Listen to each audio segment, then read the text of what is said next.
Y si el llamado primer tiempo de Egipto no fue una simple leyenda, sino un plano genético oculto en tus propias células, los libros de historia te han dicho que el hombre primitivo progresó lentamente, paso a paso, desde el lodo hasta la civilización. Te han enseñado a ver los mitos antiguos como fantasías inventadas por mentes asustadas por los truenos. Pero los números y la biología no mienten. El cronista antiguo Manetón dejó registrado un ciclo temporal de 36.525 años. Una cifra astronómica que requiere milenios de archivos y observatorios. Un número imposible para cazadores-recolectores. Hoy no vamos a interpretar leyendas. Vamos a realizar una auditoría forense del pasado.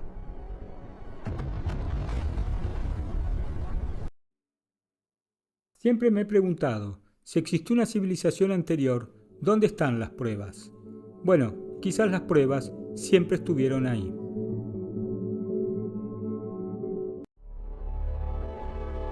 Bienvenidos a la Historia Vertical. Demostraremos que el antiguo Egipto no fue el amanecer de la humanidad, sino una operación de rescate biotecnológico tras un cataclismo global. Y que su dios más grande, Osiris, no fue un fantasma del inframundo, sino el donante biológico original de nuestra especie. Para entender el origen, debemos destruir el paradigma oficial. La historia que te enseñaron es horizontal, lineal y parsimoniosa.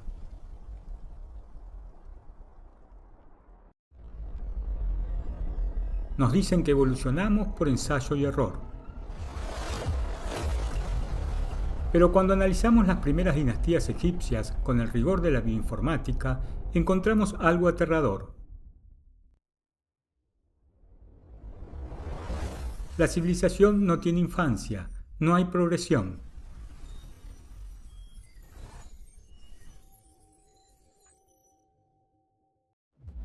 El lenguaje, la medicina compleja de los papiros y la farmacología no evolucionaron. Aparecieron ya funcionales y codificados.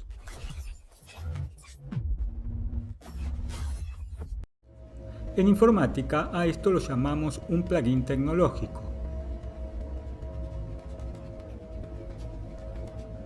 Fue como si una computadora primitiva, de un día para otro, ejecutara un software de inteligencia artificial de última generación de forma instantánea.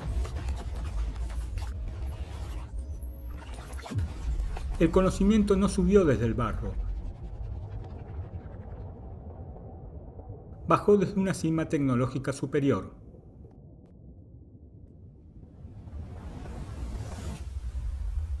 Pero hagamos una pregunta simple. ¿Cómo sobrevive un conocimiento de tan alto nivel al colapso de un planeta? Los constructores originales sabían que el papel se quema. El metal se oxida y los discos duros se borran. Para que la ciencia sobreviviera a la entropía de los milenios, utilizaron la mejor comprensión de datos posible. El mito. En nuestro laboratorio de historia vertical, un mito no es un cuento religioso.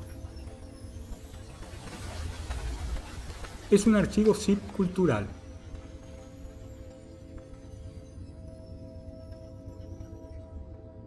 Una transmisión de datos técnicos, astronómicos y biológicos encriptada para que las futuras generaciones, nosotros, pudiéramos volver a leer el código fuente de la realidad cuando volviéramos a la madurez tecnológica.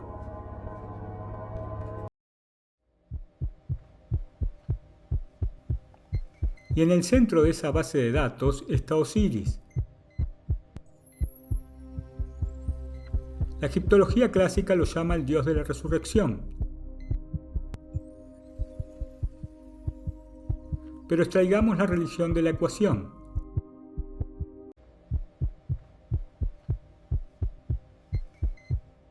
Desde la bioquímica, Osiris es el usuario cero. Él encarna el gen maestro, el portador del código biológico y político que desencadenó la civilización a lo largo del Nilo.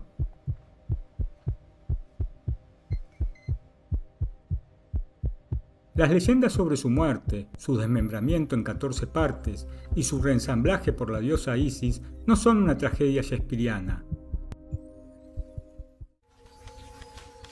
Es un manual técnico, es la descripción forense de un proceso de proteólisis celular. Una segmentación cromosómica controlada, donde Isis operaba como la directora de bioingeniería, utilizando frecuencias resonantes para reestructurar los enlaces de hidrógeno de su ADN.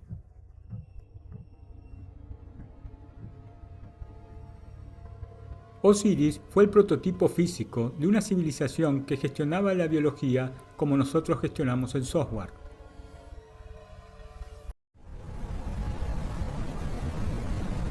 Todo este protocolo de reconstrucción nos lleva al concepto peor traducido de la historia antigua, el llamado Sept-Tepi. Hoy te lo venden como la nostálgica era de oro, o el primer tiempo. Pero si vamos a la autoridad de filólogos como Sir Wallis Budge,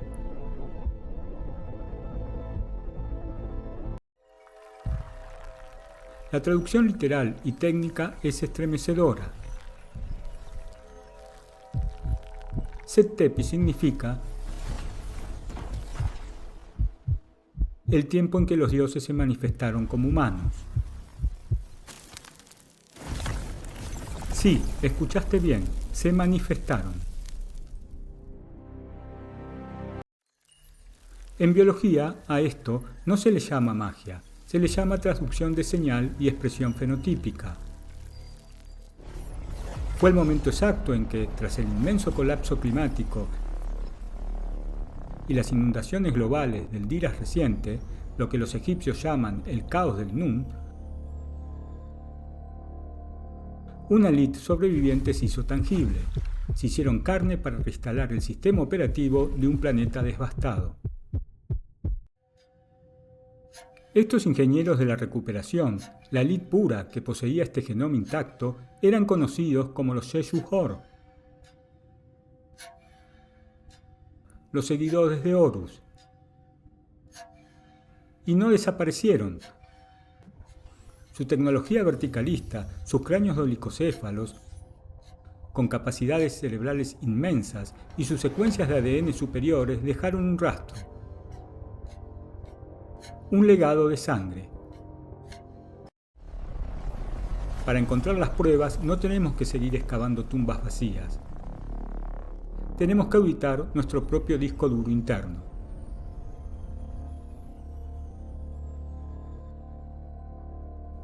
¿Y si el eslabón perdido de la humanidad no estuviera en los fósiles de un simio primitivo, sino en las tumbas de una elite con cerebros más grandes que los nuestros? La antropología oficial te dice que los constructores de Egipto eran simples campesinos neolíticos que aprendieron a apilar piedras. Pero la tierra de Saqqara esconde una prueba biológica tan incómoda que la academia lleva décadas intentando volver a enterrarla. Hoy vamos a auditar a la raza dinástica. Vamos a demostrar con tomografías y genética forense que los famosos seguidores de Horus no eran una secta religiosa, eran una especie biológicamente distinta. con una configuración neuronal diseñada para procesar la realidad en una resolución que nosotros literalmente no podemos concebir.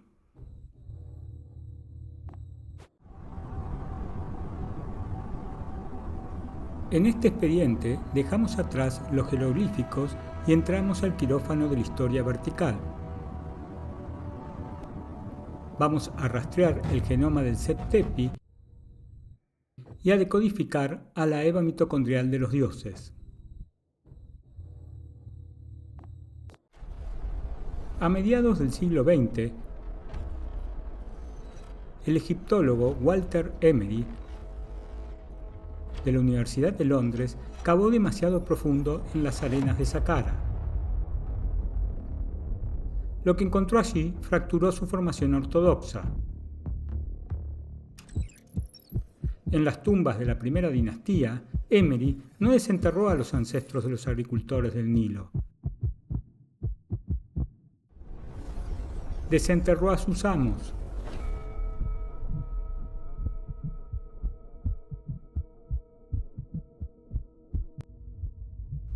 Estamos hablando de una casta con una densidad ósea brutal, una envergadura muy superior a la media y, lo más perturbador, cráneos extremadamente dolicocéfalos,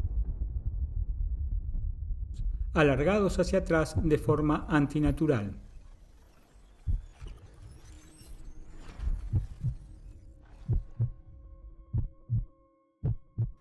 Emery, un hombre de ciencia implacable, concluyó que esta élite no evolucionó en Egipto. Llegaron ya formados. Era una raza dinástica, los verdaderos Sheshujor o seguidores de Horus. Aquí es donde la egiptología clásica intenta anestesiarte.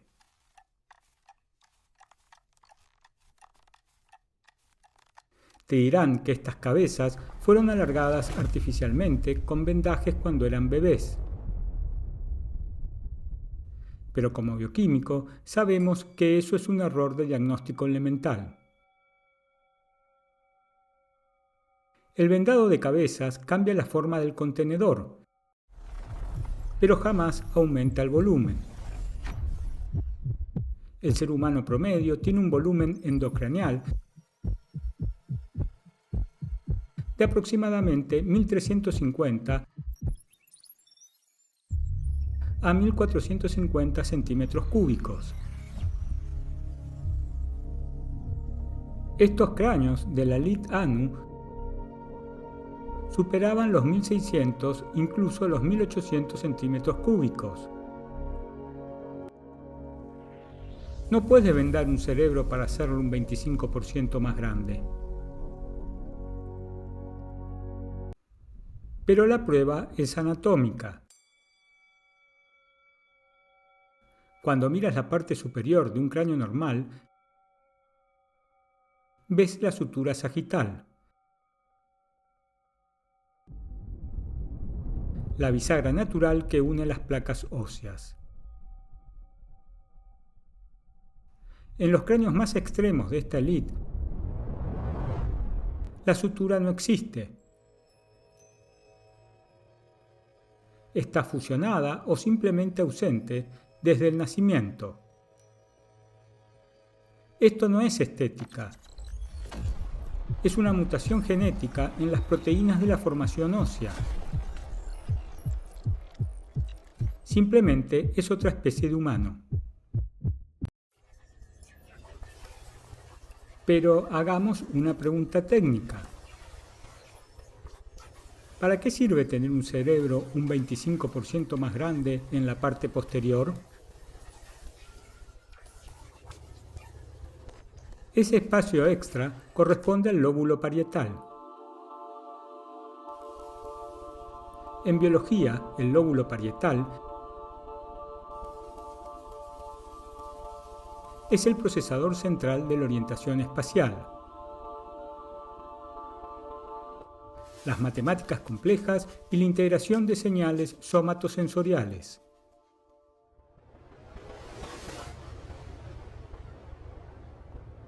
Esta élite biológica no necesitaba computadoras externas porque su propio sistema nervioso era el hardware. Si la historia oral dice que los dioses tenían 360 sentidos,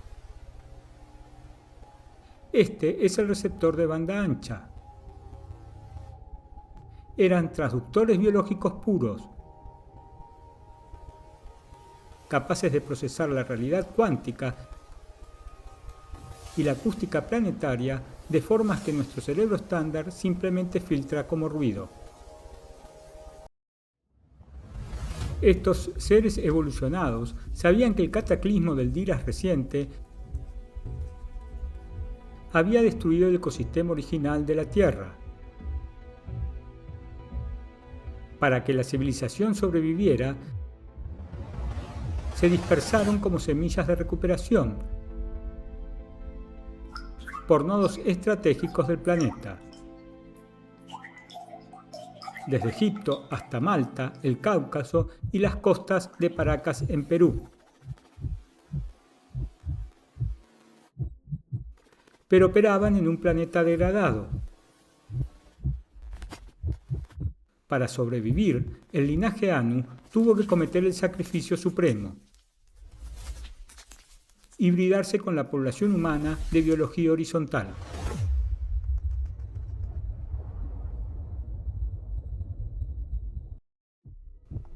En genética, esto se llama introgresión. Generación tras generación, la sangre se diluyó. Los telómeros se acortaron. La capacidad craneal se encogió y la superconductividad de su sistema nervioso simplemente colapsó.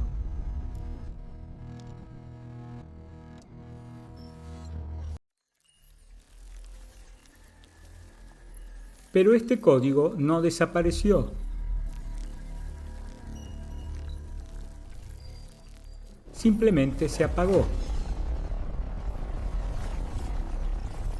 Es lo que la ciencia moderna llama erróneamente ADN basura.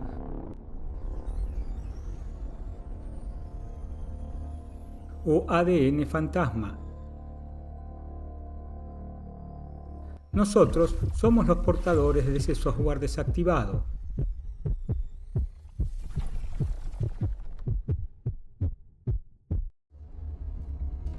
Si tienes una biología de élite que está perdiendo su poder a causa de un entorno planetario hostil, ¿qué haces? No te rindes a la entropía celular. Construyes un arca de piedra y frecuencia.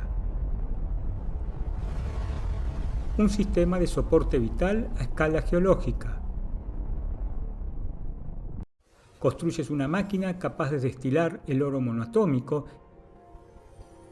y sintonizar la acústica del cosmos para intentar mantener encendida la chispa de los Neterus en la sangre. Porque el mayor secreto de la antigüedad no es que los dioses murieron o regresaron a las estrellas. Es que se fragmentaron en nosotros. Ese ADN basura que duerme hoy en tus células es en realidad un templo en ruinas. Un eco del Septepi que solo está esperando la frecuencia correcta para volver a despertar. Y si te dijera que la estructura más masiva del planeta entero fue construida como una antena de comunicación, calibrada exactamente con la velocidad de la luz? Durante siglos nos han pedido que creamos que la Gran Pirámide de Giza, una maravilla de 6 millones de toneladas, fue construida simplemente como una tumba glorificada para el ego de un faraón muerto. Pero en nuestro laboratorio de historia vertical, la materia no miente. Hoy vamos a dejar de mirar las pirámides con los ojos de la religión y vamos a empezar a auditarlas con los ojos de la física de partículas, la acústica cuántica y la bioquímica.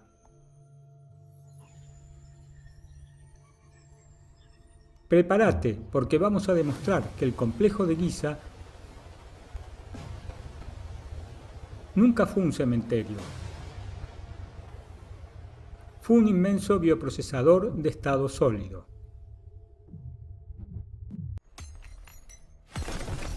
Olvídate de los cinceles de cobre y las rampas de arena.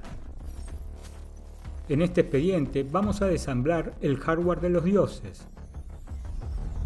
Descubriremos que los constructores originales utilizaron constantes matemáticas no para decorar, sino para evitar la degradación genética de su especie a lo largo de los milenios. Bienvenidos a la máquina de la inmortalidad. Para entender la máquina, primero debemos entender su lenguaje operativo. En 1988, los investigadores John Legon y Robin Cook demostraron que las tres pirámides no están puestas al azar, sino que encajan en un plano geométrico unificado y perfecto. Fíjate en la pirámide central, la de Kefren. Su ángulo de inclinación es exactamente de 53.13 grados. Para la arqueología esto es solo una pendiente. Para la física esto es la materialización del triángulo sagrado pitagórico 3, 4, 5. Los Sheshugor, los constructores originales del linaje Anu, no usaron este triángulo por estética. Lo usaron como un startup geométrico, un estándar de calibración. En ingeniería de materiales, el ángulo 345 garantiza que la estructura soporte presiones masivas sin fracturar los cristales de cuarzo de su interior. Era el código máquina básico. Pero lo que ocurre en la pirámide vecina, la de Keops, es bioquímicamente aterrador.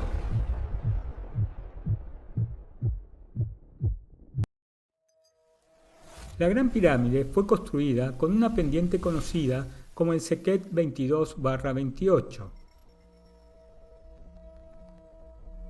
La academia te dirá que fue una elección casual de los albañiles. Pero los números nos revelan que el 22/28 es una llave maestra que codifica simultáneamente a las dos constantes de la creación, el número pi y el número phi.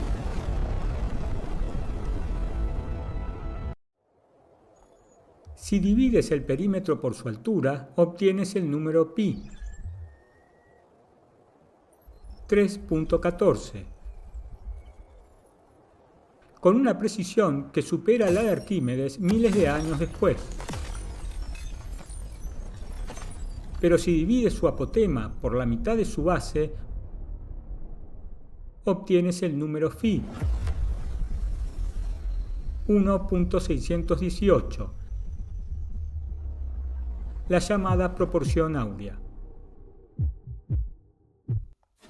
Pero hagamos una pregunta simple.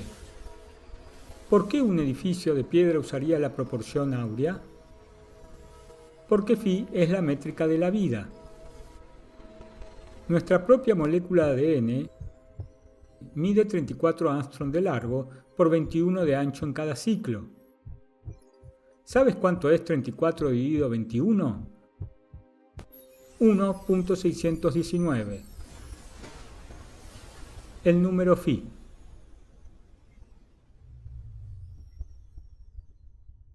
Los constructores estaban creando un sustrato biocompatible. Al construir en phi, obligaban a la onda estacionaria del edificio a vibrar en la misma frecuencia exacta que las células humanas y el ADN. Giza no es arquitectura, es una interfaz biológica.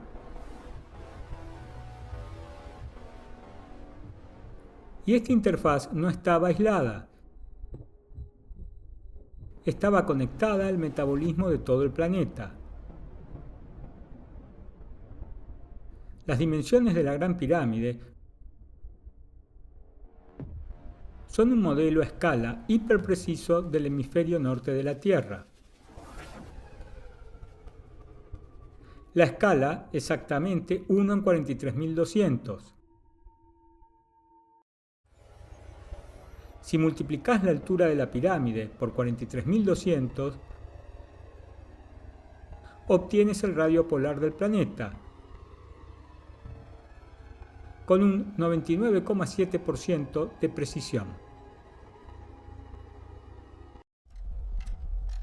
Pero ese número, el 43.200, no es aleatorio. Es la huella dactilar de la precesión de los equinoccios. El gran ciclo cósmico donde el Sol retrocede 1 grado cada 72 años.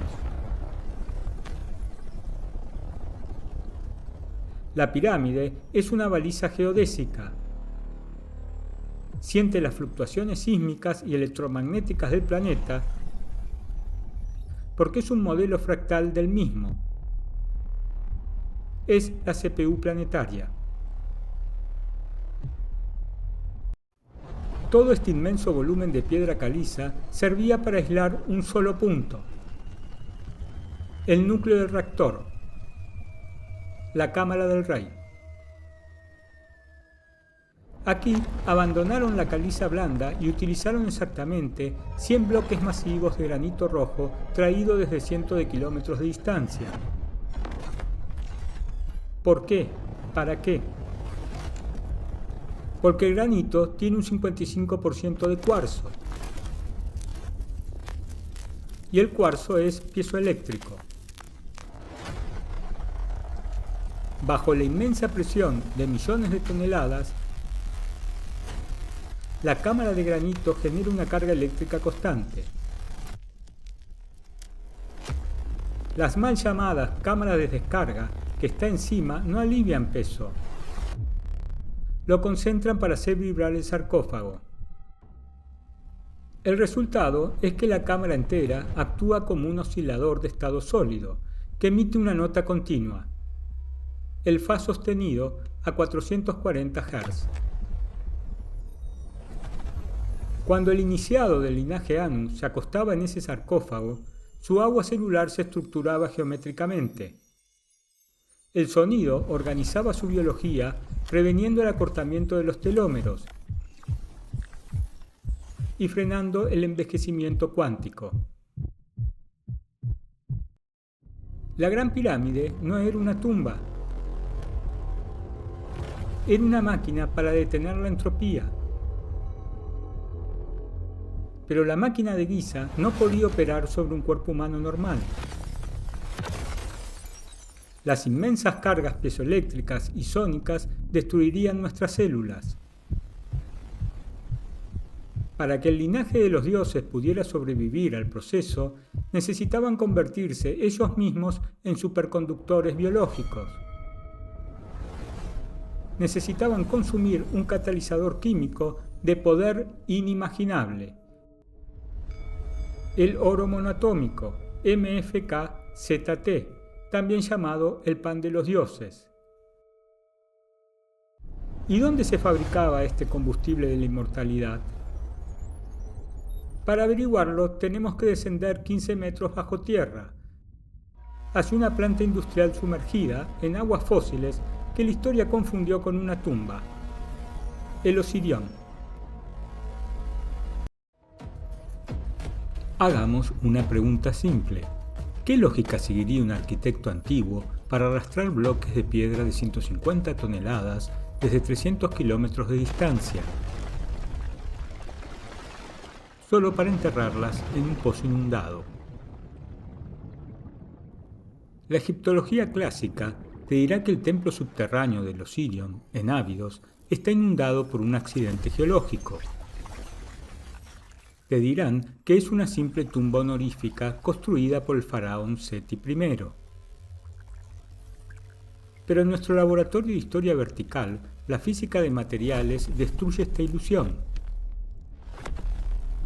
Hoy vamos a demostrar que los constructores originales no encontraron agua por error, la fueron a buscar. Descenderemos 15 metros bajo la arena para auditar un inmenso generador piezoeléctrico. Descubriremos que el Osirion nunca fue un templo, fue el reactor de soporte vital que fabricaba el combustible de la inmortalidad. Olvida los cinceles y la religión. En este expediente entramos a la química de estado sólido. Vamos a desensamblar el hardware de silicio del planeta y a revelar la receta cuántica del pan de los dioses. Para entender este reactor, debemos analizar su posicionamiento geodésico. El Osirion está construido a 15 metros por debajo de la cota de la llanura. Para la arqueología, esto es un misterio. Para la hidrodinámica, es genialidad pura. Las termografías modernas han revelado que el agua dentro del complejo no es filtración del Nilo. Fluye a presión desde abajo, como un geyser natural proveniendo del inmenso acuífero fósil de Kena. Los ingenieros del CEPTEPI poseían una tomografía del subsuelo tan perfecta que anclaron este edificio de 24 metros de altura estructural exactamente sobre este nodo de presión. El agua fósil del interior está caliente y saturada de minerales y metales coloidales. Para la civilización Anu, esta agua no era un estanque decorativo, era un electrolito ultrapuro. Era el fluido conductor necesario para cerrar un inmenso circuito galvánico. ¿Y qué alimentaba este electrolito? La respuesta está en el hardware. En lugar de usar la blanda caliza local, importaron desde cientos de kilómetros bloques de granito de hasta 150 toneladas. ¿Por qué? ¿Para qué? Porque el granito tiene más del 20% de cuarzo.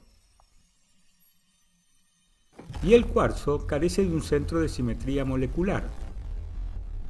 Cuando le aplicás un inmenso estrés mecánico, como es el peso de los dinteles de 100 toneladas, la red cristalina se deforma y genera un diferencial eléctrico constante. Esto es el llamado efecto piezoeléctrico. La ecuación es implacable. La polarización eléctrica es igual al tensor piezoeléctrico multiplicado por el estrés mecánico. Las inmensas columnas del Osirion no son soportes arquitectónicos, son celdas de carga. Es una batería de estado sólido de escala monumental, diseñada para emitir un flujo constante de electrones hacia el agua del foso, utilizando la gravedad misma de la Tierra como su fuente de energía inagotable.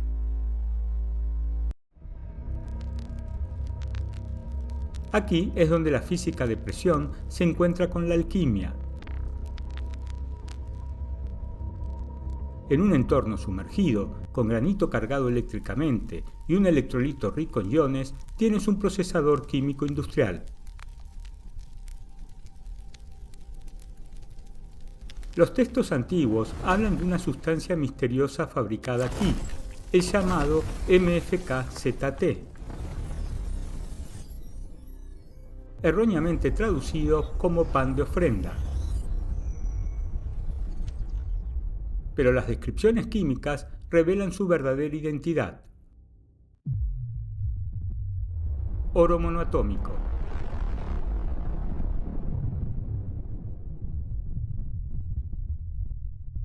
Mediante la resonancia piezoeléctrica del granito vibrando con la tierra, el reactor separaba los átomos de oro disueltos en el agua fósil,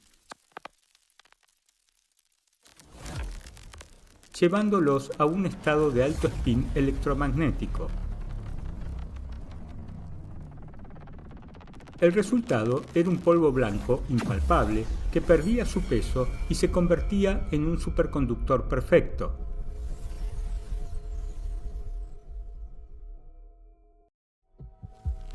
Cuando la Lit-An, los de cráneos alargados, ingerían este polvo, el material se alojaba en su sistema nervioso, eliminaba la resistencia eléctrica neuronal, aumentando la conductividad de su ADN en un 10.000%. El MFK-ZT no era magia, era el suplemento biotecnológico que frenaba su senescencia celular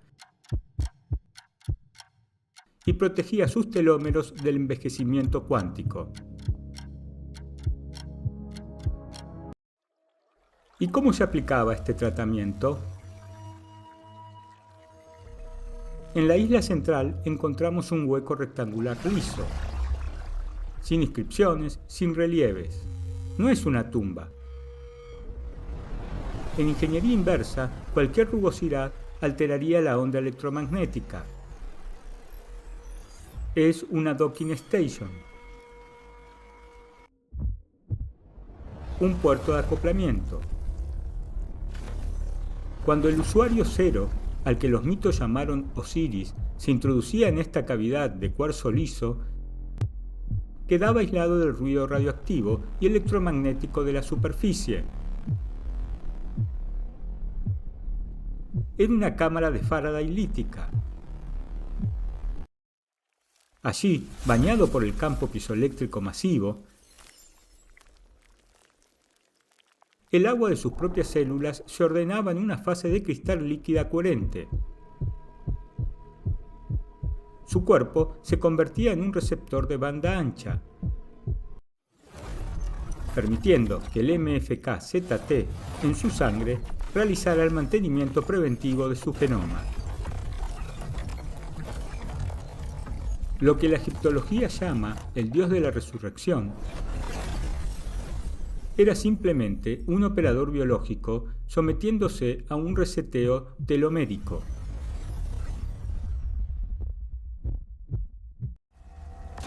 El Osirion no es un templo, es una unidad de cuidados intensivos civilizatoria que se negó a apagarse. Es la prueba irrefutable de que la inmortalidad fue, alguna vez, un logro de la ingeniería termodinámica y celular. Pero si Osiris fue este usuario cero y esta civilización poseía tal control del genoma, ¿cómo curaban el daño masivo? La historia nos cuenta el mito trágico de que Osiris fue asesinado, despedazado en 14 pedazos por su hermano Set y luego rearmado por la magia de Isis.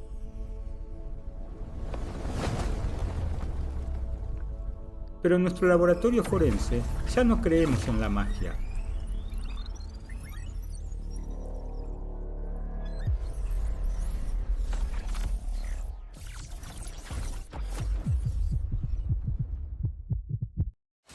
Y si el asesinato más famoso de la antigüedad no fuera una tragedia familiar, sino una intervención quirúrgica de precisión extrema, durante milenios la religión nos ha enseñado a llorar el mito de Osiris, el rey bueno asesinado por su hermano Set, cortado en 14 pedazos y luego resucitado mágicamente por su esposa Isis. Es una historia hermosa, pero en la física biológica la magia no existe. Hoy vamos a auditar el panteón egipcio. Descubriremos que Osiris, Isis, Tot y Horus no son fantasías literarias, sino las funciones biológicas y técnicas de un linaje superior. Prepárate para entrar en el quirófano de los dioses. Vamos a demostrar que el mito de los 14 pedazos es, en realidad, el manual técnico más antiguo del mundo sobre proteólisis celular e ingeniería genética dirigida.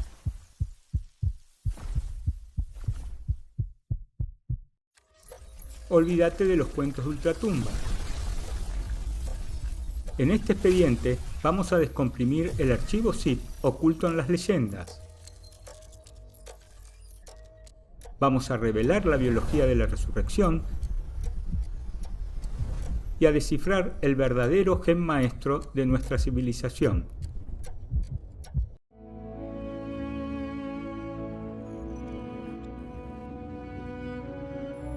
Hagamos una pregunta simple.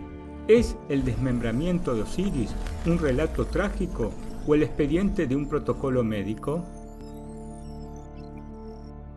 En nuestra auditoría forense, el hermano asesino, Set, no es un demonio del inframundo. Set representa una fracción disidente de los ingenieros originales, pero también es la personificación de la entropía. El acto de cortar Osiris en 14 pedazos es una descripción técnica brutal. Desde la bioquímica, este desmembramiento representa el catabolismo, la ruptura de los enlaces moleculares. Es un proceso de proteólisis controlada, una segmentación cromosómica donde se desensambla la estructura celular dañada para permitir su purificación. No estaban mutilando un cadáver. Estaban preparando el hardware biológico del usuario cero para un reseteo celular profundo. Estaban deteniendo la degradación provocada por el entorno tóxico postdiluviano. Si Set fue la fragmentación, Isis y Tot fueron el ensamblaje. La egiptología llama a Isis la madre alada, pero los registros arcaicos nos dicen que su función era estrictamente operativa. Ella era la directora de bioingeniería. Su magia para recomponer Osiris era el dominio de los catalizadores biológicos y las frecuencias resonantes para reestructurar los enlaces de hidrógeno en el ADN roto. Un proceso de síntesis dirigida o anabolismo. Y no operaba sola, a su lado estaba Tot. Los textos antiguos lo llaman el Señor de la Voz. No era magia ritual, era frecuencia aplicada a la materia. Tot conocía las vibraciones de los elementos. Al emitir la resonancia sónica exacta, podía relajar los enlaces iónicos de la piedra o reparar un cromosoma. Isis era la matriz biológica, Tot era el lenguaje, el software acústico, y Osiris era el gen maestro, el molde biopolítico. Juntos ejecutaban la medicina regenerativa más extrema de la historia. Pero la resurrección no es instantánea. Hagamos una pregunta simple. ¿Por qué Osiris debía permanecer muerto durante 3 días? Para un bioquímico, 72 horas no es un simbolismo. Es un tiempo de residencia técnica. Dentro de la caja de granito del Osirion, el cuerpo de Osiris no estaba muerto. Estaba en un estado de invernación iónica. Sometido al campo piezoeléctrico masivo de 100 toneladas de granito, su organismo experimentaba una diálisis planetaria. El agua ultrapura del foso, cargada de electrones, forzaba la salida de los metales pesados y toxinas de sus tejidos a nivel extracelular. Este bombardeo sónico y electromagnético generaba un estrés positivo controlado, que obligaba a sus mitocondrias a expulsar la basura oxidativa. Cuando salía del sarcófago tras esos 3 días, Osiris no era un zombi resucitado. Era un organismo recalibrado. Su reloj biológico había sido devuelto a los valores de fábrica, estabilizando sus telómeros y ganándose el título forense de Señor de la Eternidad. Pero te estarás preguntando, ¿y dónde están las pruebas visuales de este procedimiento? Las hemos tenido frente a nuestros ojos todo el tiempo. Es el famoso papiro de Ani. La Academia lo clasifica como un mapa místico del inframundo. Pero míralo con los ojos de un ingeniero. Osiris está entronizado sobre una plataforma escalonada, rodeado por un foso de agua y protegido por columnas masivas. Es la copia exacta de la planta arquitectónica del Osirion. El papiro es un manual de instalación. ¿Y qué hace ese misterioso barco de madera junto a él en una habitación subterránea sellada?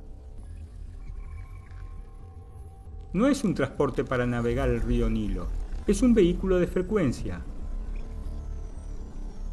Mientras el cuerpo de Osiris está bombardeado por voltajes masivos, el barco celestial actuaba como un estabilizador electromagnético.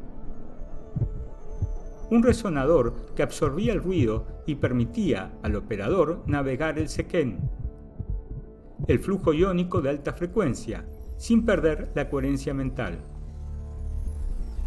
El papiro no es arte religioso, es el plano de un reactor de biostasis. El mito es tecnología comprimida. Osiris fue el prototipo biológico, y el Osirion fue su unidad de cuidados intensivos. Pero los seguidores de Horus, la élite dolicocéfala de la sangre azul, sabían que un reactor subterráneo no era suficiente para estabilizar a todo el planeta tras el cataclismo global. Necesitaban escalar el sistema. Necesitaban una CPU geológica, un transductor electromagnético de 6 millones de toneladas, capaz de inyectar la frecuencia de las estrellas directamente en el ADN de la Tierra.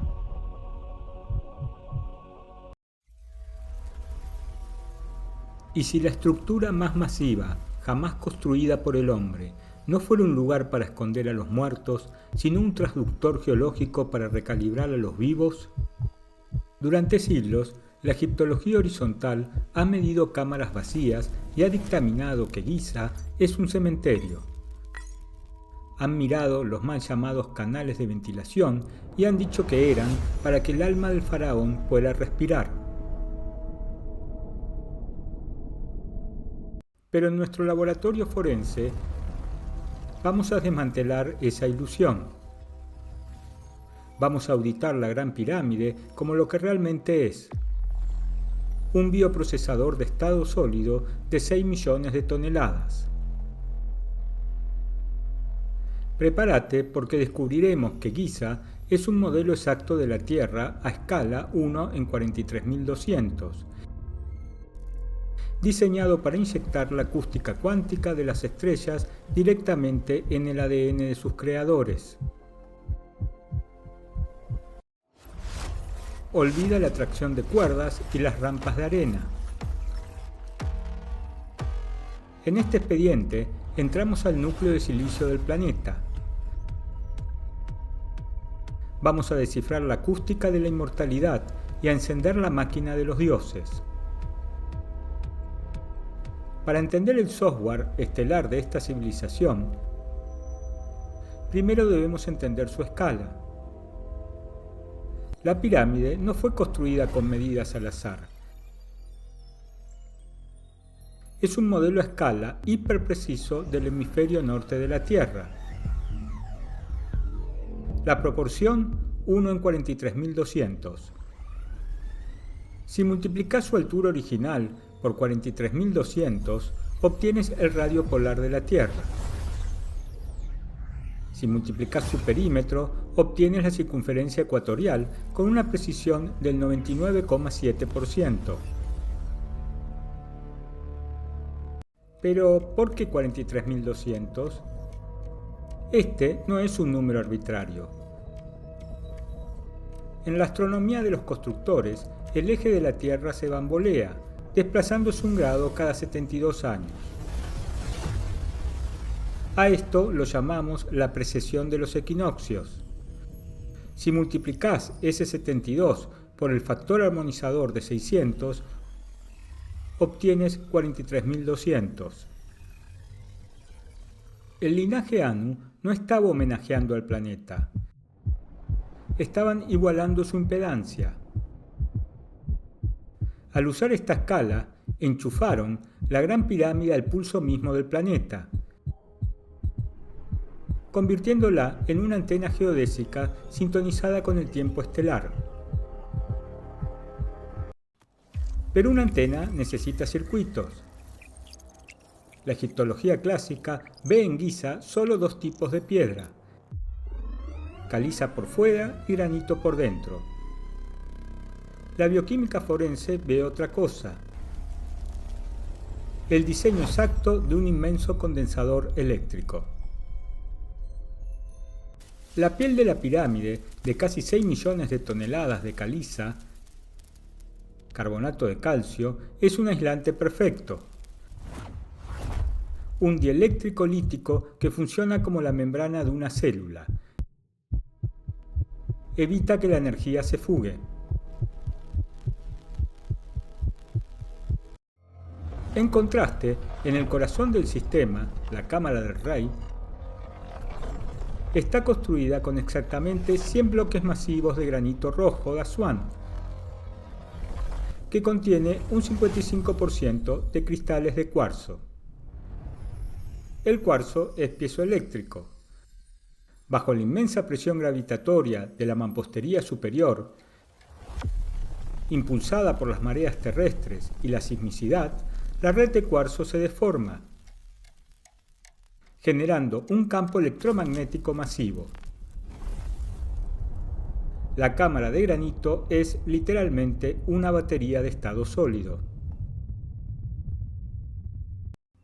¿Y cómo se encendía este núcleo de cuarzo?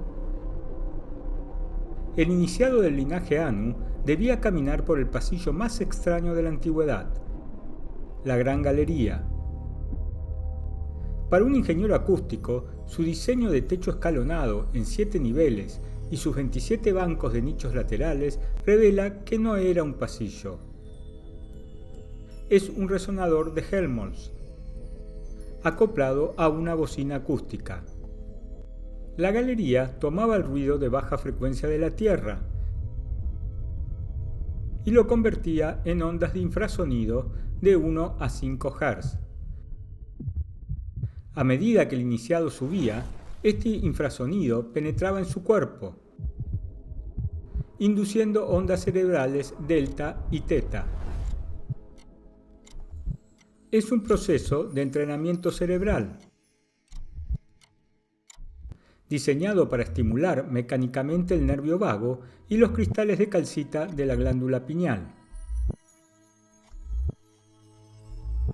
El edificio obligaba al cerebro del operador a entrar en estado de coherencia cuántica antes de ingresar al núcleo. Al entrar a la cámara del Rey, el iniciado se introducía en la habitación, desconectada del resto del edificio mediante bloques de aislamiento. Las 5 inmensas cámaras de descarga sobre su techo no estaban ahí para aliviar peso. Funcionaban como un banco de afinación acústica, un filtro que dejaba pasar solo una frecuencia específica. El sarcófago no era un ataúd, sino el diapasón del sistema. Al vibrar con la estructura, emitía una nota pura y constante, el Fa sostenido. En bioquímica, esta sintonización tiene un efecto drástico. El campo sónico inducía la estructuración geométrica del agua celular, agua hexagonal o de cuarta fase, dentro del cuerpo del iniciado, optimizando su cadena respiratoria mitocondrial y forzando a su ADN a una homeostasis casi indestructible. Con el cuerpo convertido en un cristal coherente, comenzaba la inyección estelar. Los famosos canales de ventilación de 20 por 20 centímetros son, en realidad, guías de ondas o colimadores telescópicos. Apuntaban directamente a la frecuencia luminosa de Sirio y al cinturón de Orión. Los pernos de cobre descubiertos en los conductos sellados actuaban como electrodos en una válvula bioeléctrica, permitiendo inyectar esta radiación estelar no filtrada al interior de la cámara. Bajo la presión del cuarzo, la acústica de 440 Hz y el bombardeo de radiación cósmica, el oro puro depositado en el sarcófago experimentaba una reconfiguración electrónica, convirtiéndose en MFK-ZT, oro monoatómico en estado de alto spin. Así se obtenía el pan de los dioses, un superconductor a temperatura ambiente que el operador absorbía para garantizar una vida de miles de años. Giza no es una tumba, es un reactor de conciencia, un motor geodinámico diseñado para estabilizar la biología de los dioses frente a la entropía de un planeta hostil. Pero si poseían esta tecnología de la inmortalidad, ¿dónde están hoy? ¿Por qué el canto de la piedra se volvió inaudible para nosotros?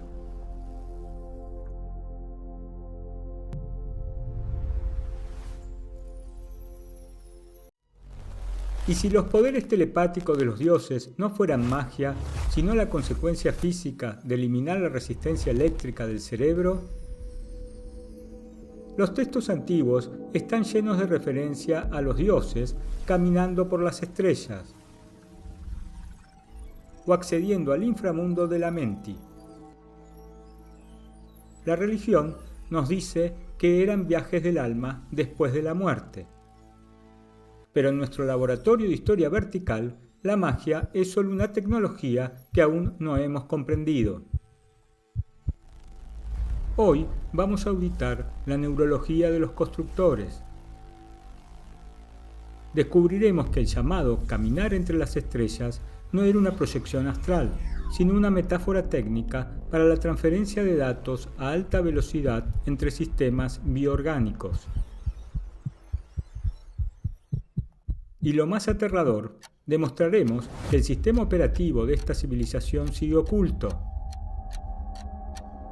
pero inactivo dentro de tu propio código genético.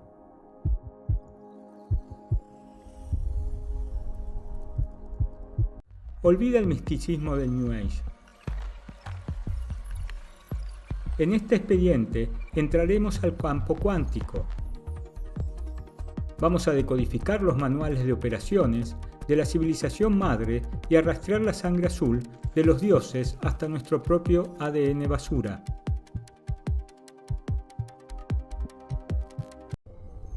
En los bloques anteriores vimos que la élite Anu consumía MFK-ZT,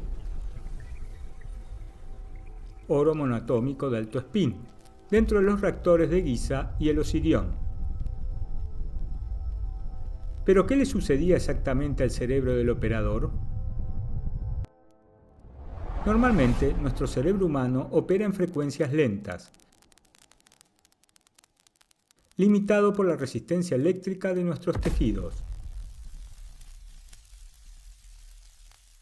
Pero bajo el estado de superconductividad inducido por el polvo blanco,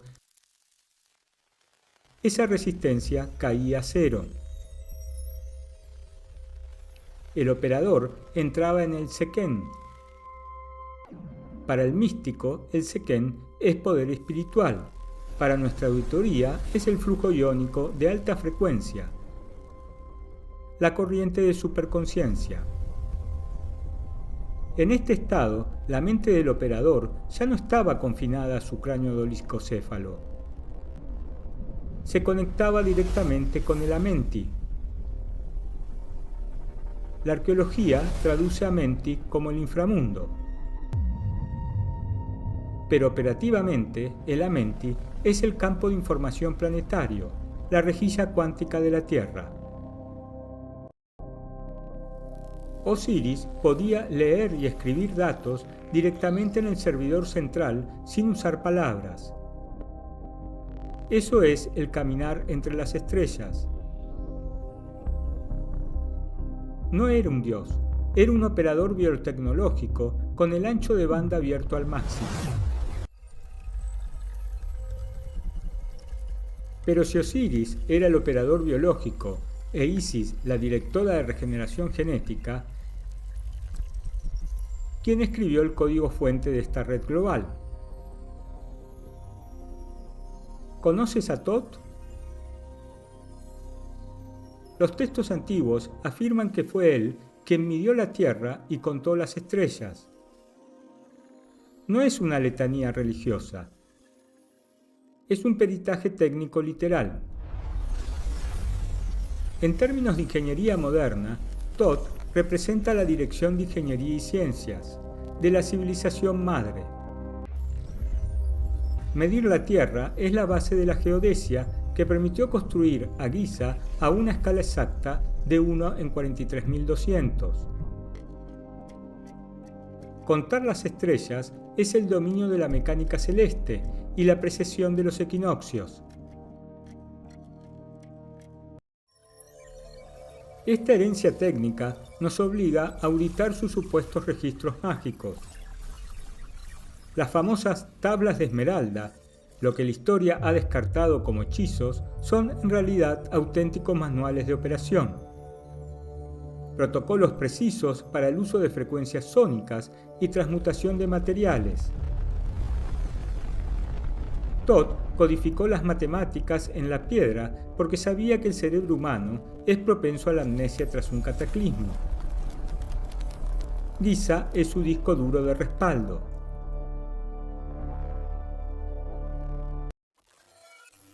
Pero este inmenso sistema colapsó. La historia cuenta que Set asesinó a Osiris y Horus tuvo que luchar para vengar a su padre y recuperar su ojo perdido. Retiremos el velo del mito.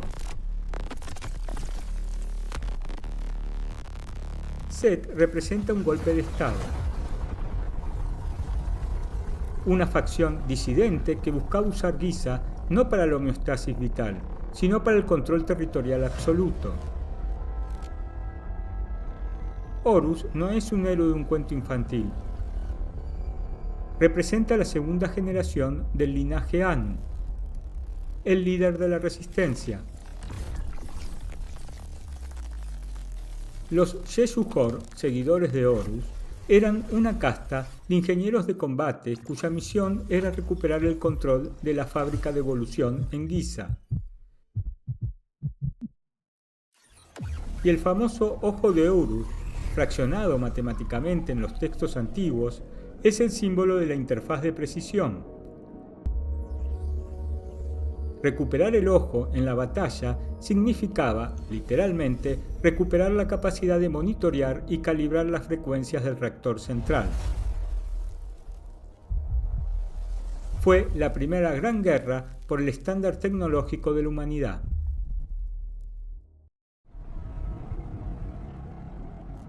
Horus ganó la guerra, pero el planeta había cambiado. Para que la civilización sobreviviera, los supervivientes de la Lith de cráneos alargados se esparcieron por puntos estratégicos del mundo. No fueron a Perú o a Malta a evolucionar. Fueron a inyectar el plugin de la civilización en poblaciones que habían involucionado. Eran semillas de emergencia.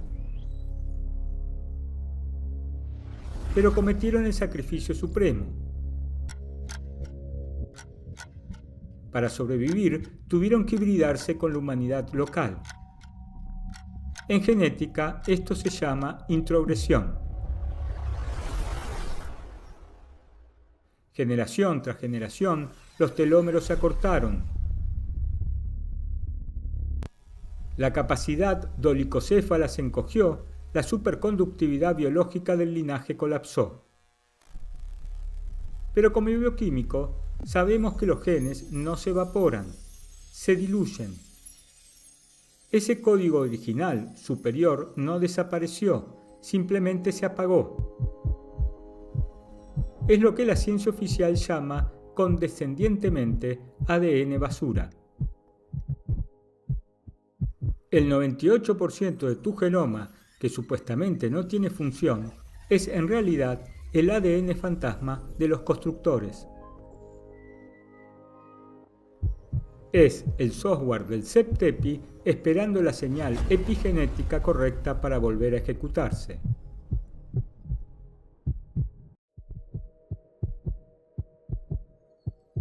Todos llevamos los fragmentos de la inmortalidad rotos dentro de nuestras venas. Somos los herederos amnésicos de una civilización que dominó el sonido, la piedra y la sangre. Pero ¿qué fue tan brutal, tan devastador, como para obligar a estos dioses a abandonar sus máquinas y diluir su sangre con la nuestra? Los geólogos lo llaman el Diras reciente, los antiguos egipcios lo llamaron el caos del Num, y los mitos universales lo recuerdan como el diluvio.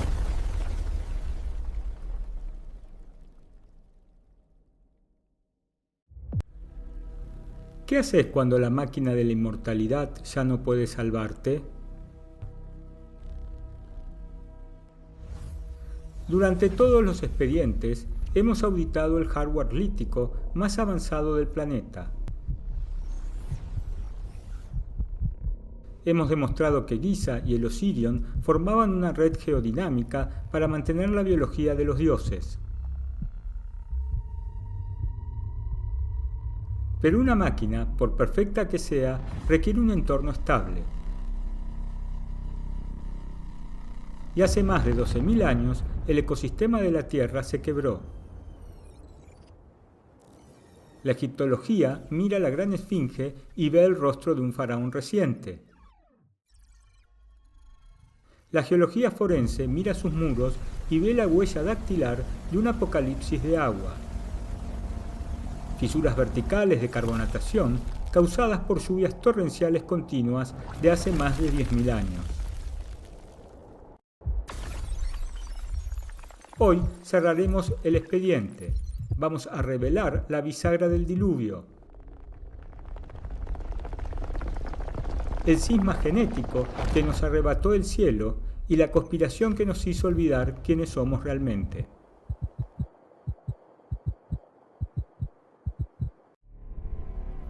En este último acto, no auditaremos la piedra.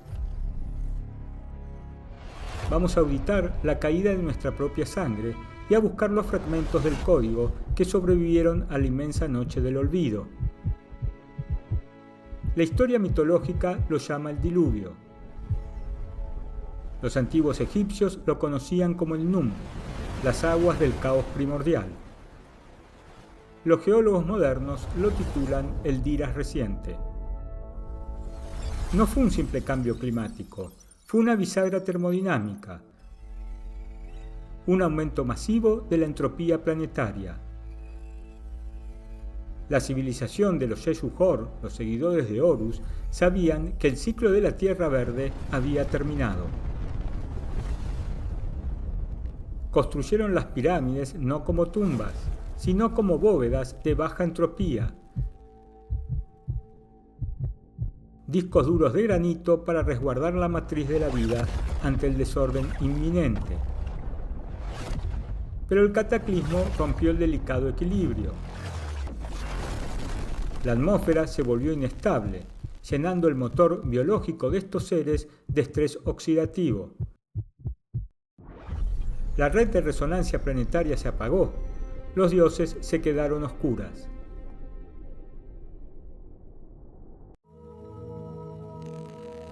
Sin la máquina de 440 Hz para mantener la coherencia de su agua celular y sin el MFK-ZT para reparar sus telómeros, los supervivientes se enfrentaron a la biología horizontal del planeta herido. Para que la semilla de la civilización no se extinguiera, tuvieron que mezclarse con la humanidad primitiva. Pero en física biológica todo tiene un precio. Mira la estadística pura de las listas reales. Los reinos pasan matemáticamente de durar miles de años en la era de los dioses a unos pocos siglos con los semidioses hasta desplomarse a meras décadas con los faraones humanos. No es mitología, es una curva de decaimiento genético. Es la dilución del transductor. El lóbulo occipital se retrajo y la glándula pineal, que alguna vez fue el receptor sónico para conectarse a la red cuántica, se atrofió y se calcificó, dejándonos sordos a las frecuencias del cosmos. El apagón no fue de la máquina, fue nuestro. Perdimos la capacidad fisiológica de encenderla.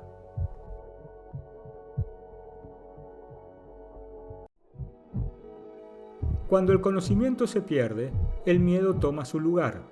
Aquí es donde se consolida el cisma genético. Con la humanidad convertida en una especie amnésica, desconectada del servidor central, la facción de la entropía, la estirpe de Set, instauró la conspiración del silencio. Para controlar a los supervivientes, transformaron la ciencia exacta en dogmas incomprensibles. Ocultaron el funcionamiento técnico de las estructuras. El inmenso procesador biotecnológico de Giza fue reclasificado oficialmente como un mausoleo para los muertos. La religión del olvido se encargó de convencernos de que éramos seres primitivos nacidos del lodo, borrando de nuestra mente que alguna vez nuestros ancestros bailaron con los átomos de la piedra.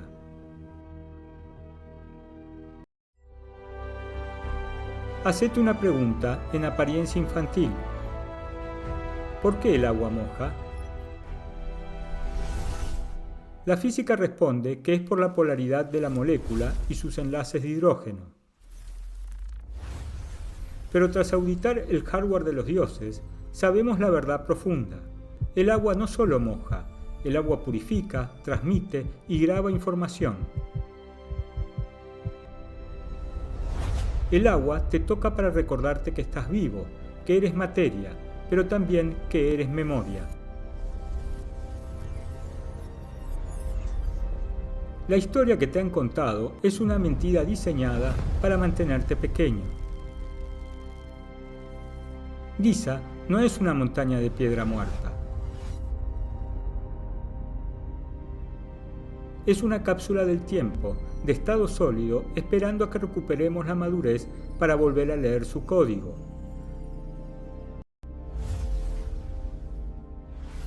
No somos el pico de la evolución humana, somos los herederos dormidos de una explosión de conocimiento. El 98% de tu ADN basura es el rastro fantasma de los Sheshujor. La proporción phi que sostiene las pirámides late exactamente en las espirales de tu propia sangre. La larga noche de la ignorancia está llegando a su fin. El pasado no es un lugar oscuro y primitivo, es un espejo que nos devuelve la imagen de nuestra verdadera grandeza cósmica. El hardware sigue intacto, allí bajo el sol del desierto, emitiendo su fa sostenido en el silencio. La pregunta ya no es quién construyó las pirámides. La pregunta es, ¿qué pasará el día en que un solo organismo humano recupere la coherencia cuántica necesaria para volver a encenderlas?